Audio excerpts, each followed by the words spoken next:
জাতি মাটিৰ স্বাৰ্থত যি কাম কৰিছে এই কংগ্ৰেছে 60 বছৰে কি কৰিলে আজি তেওঁলোকে বৃদ্ধাশ্ৰমত আহি আন্দোলন কৰিব আহিছে অশোক সিংহালে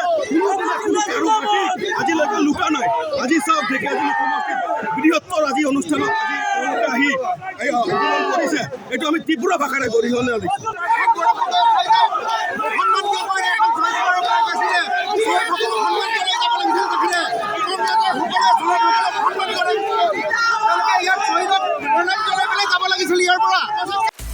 আপুনি বিচৰা বাতৰি পাব কেৱল নিউজ 18 এপত নিউজ 18 এপ ডাউনলোড কৰিবলৈ স্ক্যান কৰক এই QR কোড গুগল প্লে ষ্টৰতো পাব এই নিউজ 18 এপ